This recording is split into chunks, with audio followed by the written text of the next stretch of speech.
Peace and love and abundance upon your journey. Um, I just was thinking to myself, and I just was saying that we need to stop thinking that we're quote individuals in a context in which we extract away comprehension from, as it pertains that whatever that person does or do, it has nothing to do with me. Like for example, if that person robs a bank and look like me, whether it's my brother or my sister, that have nothing to do with me or whatever the case may be. And we gotta stop thinking like that. You get what I'm saying? We gotta stop thinking that, what a brother or sister does, that looks like us, which is, our brother or sister, they have nothing to do with us. And in actual reality, they have every single thing to do with us. Because the thing in which is within a brother or a sister that actually stem from them to actually rob a bank, or for them to rob a store, or for them to rob someone who actually look like them.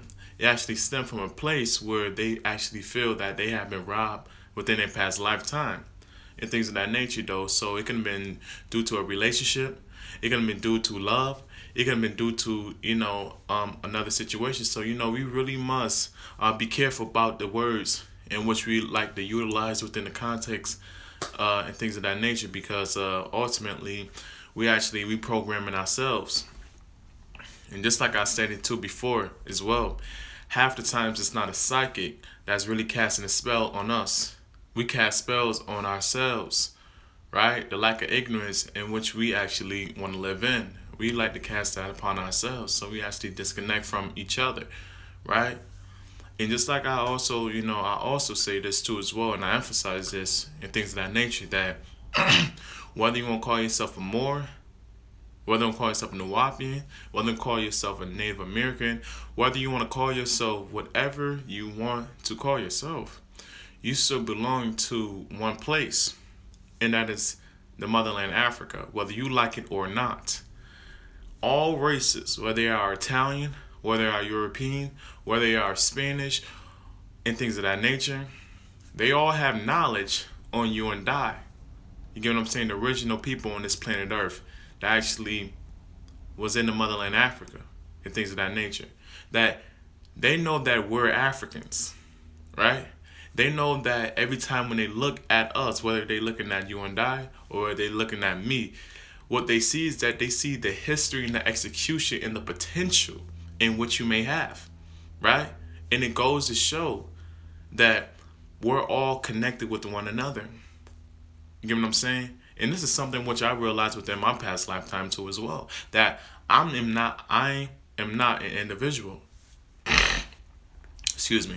I am not an individual. I am a product. You get what I'm saying? I am a product of a place in which I actually derive from, genetically speaking, too as well. And genetic studies too as well already indicated that I am from the motherland Africa. And we actually could break down even what's the meaning of an African, if you want to even identify with that pertaining to your nationality. So what's the meaning of being an African? Well, being an African means that you hold polymorphisms. You hold the most polymorphisms than any other ethnic group on the face of this planet Earth, or any other races on this planet Earth. And if you want to break down poly means many, right?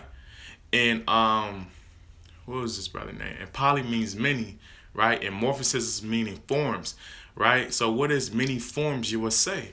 Many forms are phenotypes. Phenotypes, which are your physical features in which someone can identify as far as whatever place in which you may derive from, right? Only Africans have this, right? And we should not associate our brothers or sisters saying that, they are known for having broad nose, having broad lips, having broad forehead, or having kinky hair, or having peasy hair, or having knotty hair, things of that nature. They do not have knotty hair, right?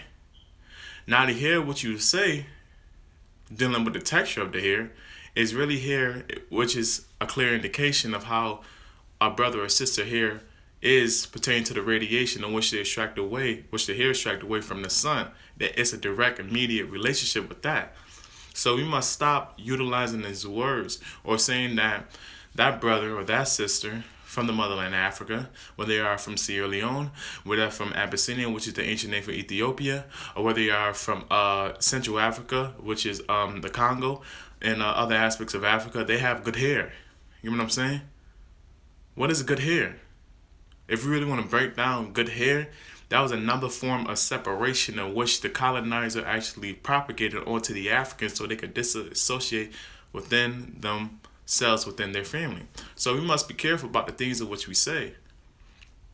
We're all in the same boat. You know, we're all in the same boat, like literally. And this is what I always talk about too, as well, is that it seems as if that we don't want to step back and actually examine and actually look at the big picture. Like, damn, we all are in the same boat. All are in the same boat, and it's gonna take us a while to really mature and identify with that. You get what I'm saying? That we're all one.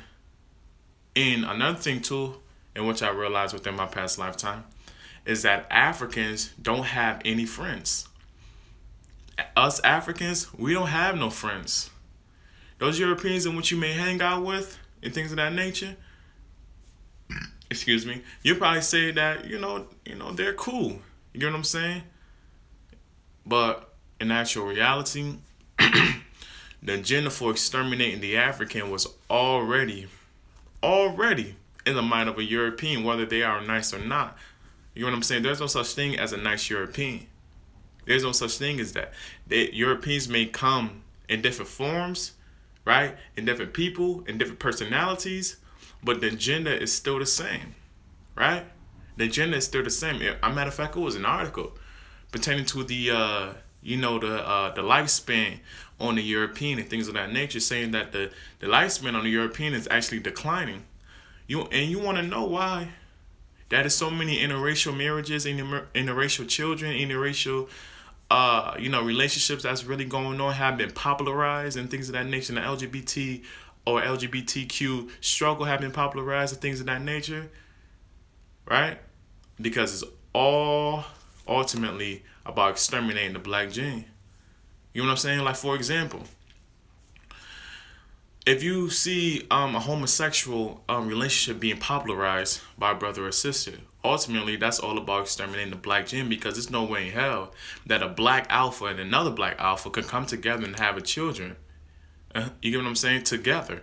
Only the woman, which is the black woman in particular, she have the ability to produce humanity, to produce life and things of that nature. Not the black man. The black man can actually give her life, but she's the one that's responsible to actually produce life. You get what I'm saying? So if you're really looking at that, you gotta say that's a part of, the population control too as well. The population control, it doesn't matter whether you're a rich man.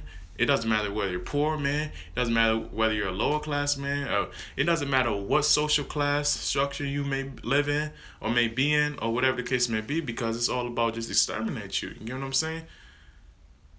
Propagate my agenda upon your reality and make you identify with that. And that's why it was no coincidence, as you've seen before, a brother Pharrell Williams, one of our dear beloved brothers, who's actually a genius. You know what I'm saying? A great songwriter, a great producer, you get what I'm saying, things of that nature, that he was actually wearing clothing that was feminine. You get what I'm saying? He was carrying out and actually being a product of the population control. So this is something in which we need to really understand, brothers and sisters, or understand, should I say, because how white supremacy, operates, it operates always on a high scale. And they always make people, who we call as black excellence, dealing with the showcase of execution and things of that nature, that they make a prime example of. It doesn't matter how much money they may have. They still belong to us at the end of the day. And this, like, for example, if you're looking at Brother Jay-Z, for example, right? Brother Jay-Z, Sean Carter, he's so up and high. You know what I'm saying? As far as money-wise and not being underneath a record label. And, he doing so many things. He came out with the Trayvon Martin documentary. You know what I'm saying? And he came also out with the Khalif Browder documentary and published on Netflix and things of that nature back, in 2015. But he has someone else in which he look up to, and which is his master. You get what I'm saying? You gotta really, really examine like how can someone who look just like us, right, and is doing so much for our community, right? And they're a music artist, right? He was a hip hop artist, still is. He got someone else you look up to, and that's a European. It's a foreign man. You know what I'm saying? See, these people are really not free. You know what I'm saying? It's only so much in which a European can actually tell someone who looks like us, tell an African to do something for his community. They only could give you a little piece of it. You know what I'm saying? Like, for example, brother Jay-Z, he'll invest like 1 million in a vegan restaurant or things of that nature. It's only so much he can do, so much of elbow room in which he can actually do for his own community. Because he's still underneath the power structure himself. He already identified this already as his reality. You get what I'm saying? Brother Brother Diddy himself. Brother Diddy, he only got what, 2 schools? Brother, with all the money in what you may have and what you got, you only got 2 schools? You got one in Harlem, one in Bronx, or one in Brooklyn? You get what I'm saying? He's underneath the power structure to his word, and he already identified that as his reality. This is something which we need to really, really understand. These brothers are underneath the power structure. It doesn't matter how high you may be, pertaining whether you're a musician or whatever the case may be. You still got somebody which you look up to, and somebody else that's justifying your reality. It's not you. It's your opinion. So this must be properly understood that we are not individuals. Back to what I was saying. This is something that must be properly understood, that we are not individuals.